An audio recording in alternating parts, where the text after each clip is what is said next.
नमस्कार, मी प्रमिला झांबरे। तर आज मी कैरीपासून पन्ह बनवणार आहे। तर त्यासाठी ही 4 कैऱ्या मी धुवून घेतल्यात आणि इथे चीक असते म्हणून असं प्रत्येक कैरीचं काढून घेतलेलं आहे बघा।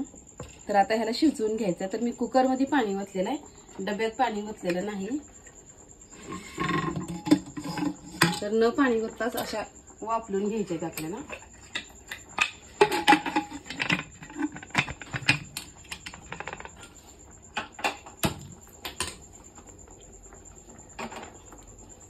दोन शिट्ट्या काढून घेणार आहे मी आता। तर बघा कैऱ्या छान अशा वाफरल्या त्या। तर मी ह्याला एका ताटामध्ये साईडला काढून घेते आता कुकर मधून।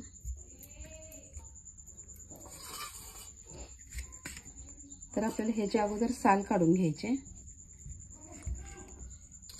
साल काढून चमच्याने ह्यातला गर पूर्ण काढून घ्यायचा आपल्याला।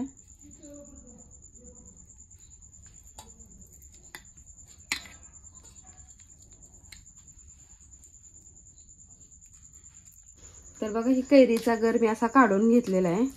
तर ह्या इकडे बघा ही कैरी आहे, ह्याचं सगळं काढून घेतलंय मी।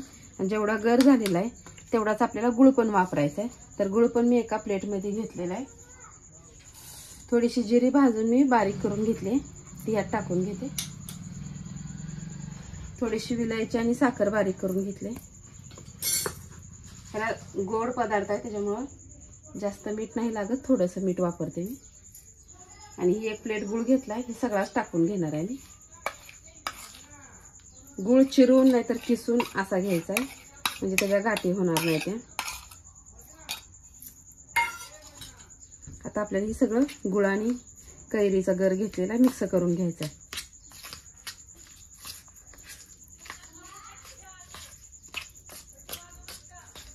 आता मिक्स करून ही एक 10 मिनिट आपल्याला मिक्स झाल्यानंतर झाकून ठेवायचं, का तर ह्यात जर खडा असेल तर ती विरघळलं जाते। तर बघा मी ही गुळ मिक्स करून एक 10 मिनिटं साईडला काढून ठेवलेलं। तर आता एक मी ग्लास घेतलेला आहे, त्या ग्लासमध्ये 2 चमचे हे मिक्स केलेलं कैरीचं पन्ह टाकून घेते। 1 चमचा 2 चमचे आपल्याला जसं आवडेल तेवढंच टाकायचं, जास्त पण नाही टाकायचं। यात आता मी पाणी ओतून घेते।